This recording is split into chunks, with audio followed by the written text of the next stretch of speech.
Hello everyone, it's Brett here, Lionheart84, and just in case anybody's relatively new to my channel, just to let you know that during the summer months, as close to the beginning of the month as possible, I try and do a quick walk around to the garden.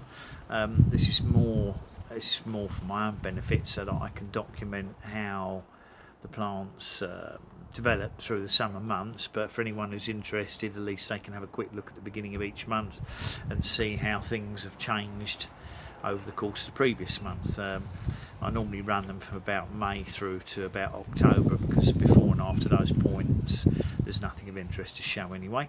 So this is my June tour for anyone that's interested, and I obviously from month to month I might feature different plants, because I tend to forget which ones I have or haven't covered, and sometimes even when you're walking around looking at the plants, if they're hidden away, you don't get to see them, and I can't be covering all the plants, it takes too long. So I'll pause the camera here and flip it round, and we'll have a quick look and see what's happening at the beginning of June. Right, so here we go. So we'll start with the left hand side of the garden. Obviously one of my biggest problems here is lack of time, as I work 6 days a week, so getting everything done on a Sunday is well nigh impossible, to be honest. So we'll have a quick look through, because I need to get on with getting some work done anyway. Start with, I do have some obviously flowering plants in here as well. That's the sort of semi-climber at the back is an abutilon, which flowers on and off all through the summer. There's one of my daphnes here, which is beautifully scented, which you unfortunately can't smell. Behind it I've got a Chilean guava, a variegated one, that's Agni Molini Flambeau. Does produce flowers and fruit, very small fruits, not particularly tasty, and they're a very small size anyway. Behind it I've got a hardy kiwi berry, originally bought as an issai, turned out not to be an issai. It does produce flowers if it doesn't get frosted. It's got a few flowers on it this year, but because I haven't got a flowering male yet, it unfortunately doesn't set fruits, because this particular variety is clearly not self-fertile. But I have planted some other kiwi berries and hope eventually they'll pollinate this one, but keeping it under control is a bit on the difficult side, as you can probably see. There's one of my camellias planted in ground, looking very healthy. You can see the problem I've got with the pot grown camellias. Obviously desperately in need of food, very chloritic, obviously lacking in nutrients and iron, so these will have to be repotted into an acidic soil when I get time. Moving down, tucked away behind here, I've got one of my experiments is an in-ground Myers lemon, I think that one is. It's got plenty of new growth on it now appearing. It's held up very well this winter. Has got a few flower buds appearing on it, which you might be able to see. Probably get a better look at this one down here. That's obviously going to flower shortly. It only has a few flowers on it at present, but it is a small plant, and obviously took a couple of years to get itself established in the ground. Next to it you can probably see we're one of my blueberries, absolutely covered in fruits, which will be ripening probably late in June, or start ripening late in June. Next to it I've got the first of my in-ground pineapple guavas. This is a mammoth.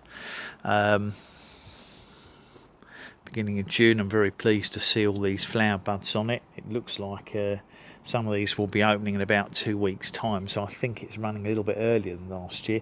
It actually only got one or two fruits on it last year, but looks like we're going to have a lot more flower buds this time round over the course of the next month or so. So hopefully with some hand pollinating we'll get some more fruits on it this year. Another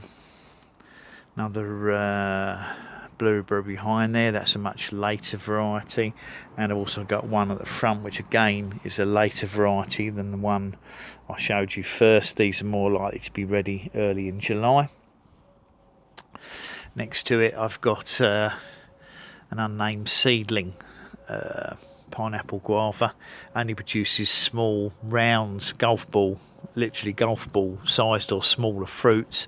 So far I've been very unimpressed with them, but it is useful as a cross pollinator. Now behind it is my in-ground persimmon, and the interesting thing about the in-ground persimmon, this is an unnamed Asian seedling. It is starting to flower this year, but unfortunately it's obviously turned out to be a male. I don't know if I'll better show you, but excuse me, I don't know if you'll be able to see those or not, but it has got flowers in there, but they are male flowers, so this is a male plant. You're not to know when they're grown from seeds what you're going to get, but it's obviously not going to fruit at any time. So I'll probably keep it well cut back, as I don't really need a pollinator. But it was, I think, the first persimmon I got, and it just so happened that it was an unnamed one. Next to that I've got my Caesar Pinia now coming out into growth. Hopefully we'll see some flowers on that this year. Next to it in ground is my bush pomegranate.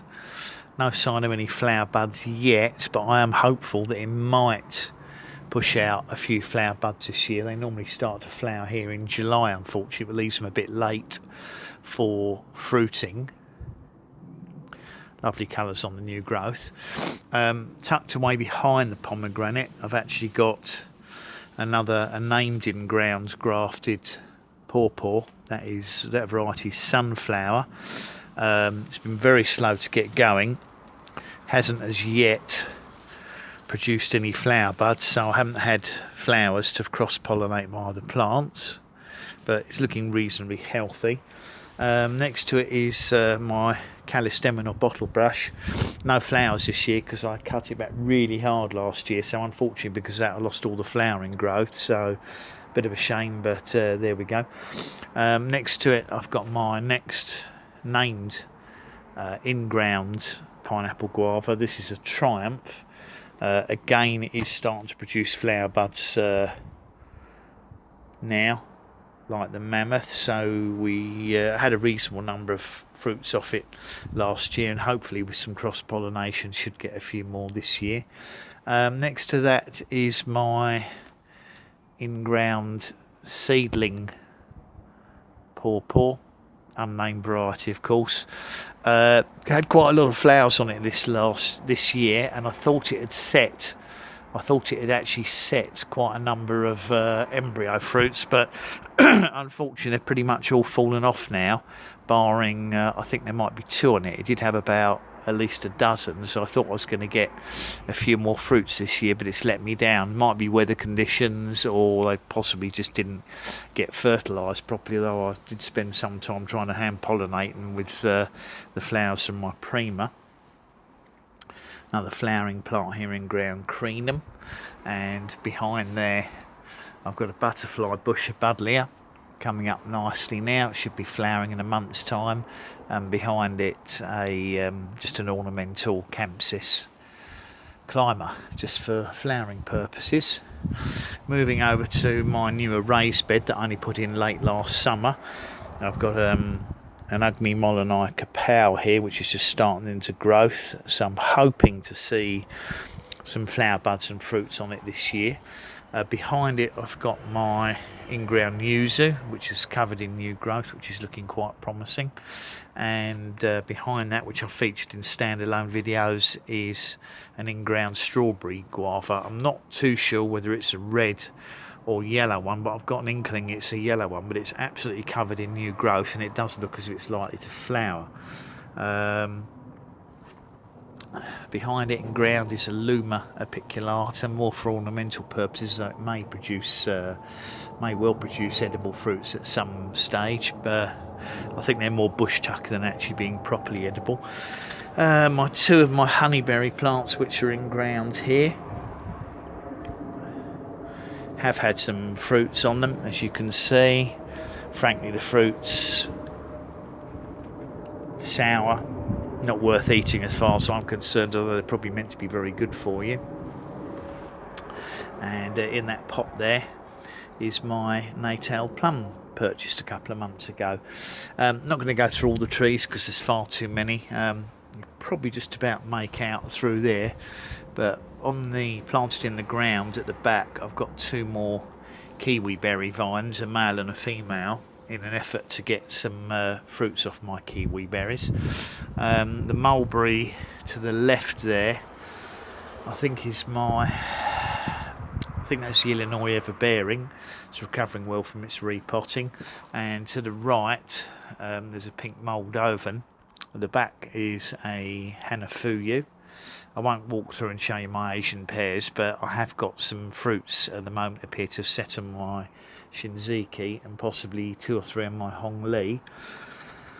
Having a quick run through everything else. This is a cornus, probably not suited to pot growing, but I thought I'd have a go. Don't know if it's likely to flower in a pot ever, and therefore no idea if it's ever likely to produce fruit, but it remains to be seen.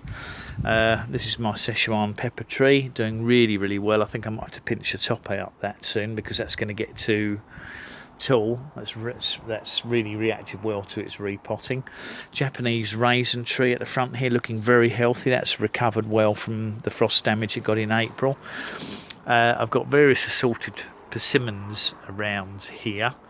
If I can just walk through to the back, actually, I will show you, if I can, my Prima pawpaw. Now, at present, this does appear to have set 7 or 8 fruit, but I could be jumping the gun again because obviously I thought that my seedling one had set a load of fruit and they've subsequently all dropped off. But so far, this one looks like it might be thinking of holding on to about half a dozen fruits. We'll have to wait and see, because it would be nice to get some fruits again this year. Some of my persimmons have recovered quite well from the frost. Look at the amazing sized leaves on this one here. This is absolutely unbelievable, the size of the leaves. And this variety is called a costata, and it has got 1 flower bud on it. So I've got to say the odds of getting a fruit on it are probably going to be very slim, but it is one that's been frosted and it is recovering from the frost now. This one here on my left is a Russian beauty. Again, it's got 1 flower bud on it, so again, not much chance of seeing fruit on it because the odds of that holding and setting aren't very good. Most of my other persimmon plants have now recovered quite well from the frosts. In fact, a couple of them, this one here is an American persimmon, Morris Burton, you may be able to see, has actually got quite a number of flower buds on it. And the reason I think for that is it came out of dormancy much earlier than the ones that got damaged by frost. So most of these stems have actually got, sorry, it's a bit difficult to get to focus. Most of these stems have actually got flower buds on them. So there looks every likelihood of getting some small Morris Burton persimmons. Let's just walk back through again. Got my blue sausage tree here. Recovered nicely from frost damage, but no flowers because of the frost damage. Some of my other persimmons are also doing, as you can see, they're putting out lots of new growth now, so we are getting a good recovery, but unfortunately in most cases the initial growth is what carries the flower buds. So I have lost most of that. My goji berry is doing quite nicely. Should see flowers, I would imagine, on them probably by about July. Got a Chinese mulberry here. This is Maclura tricuspidata. Various assorted figs. I'm not going to go through all the varieties as I'll feature them in standalone fig videos. That's a Provence pomegranate that I recently repotted. Another mulberry there tucked in amongst the figs and the persimmons. My fig trees have all been repotted now, and they're starting to recover quite nicely from the repotting and putting on lots of growth. So that again is looking quite promising. At the front here, got some of the smaller figs that I featured in a video a couple of months ago. Had some problems this year, unfortunately, with some of my mulberries. They're not recovering very well from from the frost damage, and also they seem to be very popular with the slugs. I can see this one here is trying to grow. This is a white chatoot, but I can also see there's a lot of slug and snail damage on the plant, so I think we'll have to be using some slug pellets on those, unfortunately. My smallest grafted pawpaw has never taken off. I've had this about 4 years now. This one is KSU Atwood, and it's not been happy at all, but it's still keeping alive. And this one here is a seedling one. Quick look at my medlar. Think it may have set some fruits this year. It didn't set any last year. That had a few flowers. Most of the flower buds have turned yellow and dropped off, but it does look as if possibly it might have a handful of fruit on it, which would be quite interesting. Pineapple guavas, these are some of my in-ground pot ones. I'm not going to run through all the varieties, but I think that's Coolidge there. I think the one next to it is probably Apollo. Let me have a look, see. That's Apollo. This one is Marion, and I've got at the back I've got more Triumph, Mammoth and Gemini. My loquats that I featured in a hard cutback video only a couple of weeks ago are now starting to put, which I've repotted in these new fabric pots, are now starting to put out new growth, which is promising, and I'm hoping it's not going to be showing any signs of disease when it comes out. Another Chilean guava tucked away down behind there. This peach here or nectarine is one of those flat donut or Saturn peaches. Little bit of leaf curl, but not too much of a problem. Got a Morris Nigra here. That's a black mulberry variety, which are quite rare to get. Got a couple of persimmons that are dead, that died. These were grafted ones that died, but they've sent up shoots, and I may graft onto these at some time in the future. My other loquat, which I've cut back hard, only had one leaf on it, but I am hoping there's little signs of green growth appearing on it, so I'm hoping that will regenerate and recover fully in its new fabric pot. Two more persimmon varieties there. Sorry, pineapple guava varieties there. I think one is Unique and the other one's Nikita, and funny enough the Nikita's got loads of flower buds on it, so I'd be interested to see if that flowers. On the fence behind I've got two Actinidia Arguta Isai. That's the again the kiwi berry, but this is the one that sets fruit without pollination. The newer one I've got's got flowers on it. The other one got severely damaged by the cold and then snails eating the new growth, so I don't know if that's going to regenerate at the moment. That remains to be seen. I'm hoping it will, because I'd like to have two on that fence. And the large plant on the fence behind is my chocolate vine, Akebia quinata. Again, no fruit set on it this year, though I have now got 3 varieties in ground. I think only one of them has flowered, which messes things up somewhat. And then finally, just my last little border, and this is my largest fig in it. Was bought as Rouge de Bordeaux, but obviously isn't. I think it's probably a long do fig, because the figs don't look like Rouge de Bordeaux at all. They're elongated, and it has actually got a couple of 2 or 3 Brabers on it that look, and they're doing quite well for beginning of June, so looks likely if they don't get damaged by birds or insects they might be ready by the end of July or beginning of August. We'll see what happens. I'm going to give it a bit of a prune back because it's a bit out of control. I need to get it a bit shorter. I don't want it to overshadow everything else, but I will try and leave the Brabers on there because it would be nice to have a handful of figs to film and show in August. So anyway, that's a very quick garden tour and run around. I can't be spending hours on them, and it does mean that I tend to sort of lightly brush over some of the plants and probably miss some out that people would be interested in, but it's just too much to do to have time to make extremely long videos, and there's also not a large amount of memory on the tablet I'm using. But basically everything's looking quite good now for early in June, so we should see things take off in the next month or so. So thanks for watching the video, much appreciate it.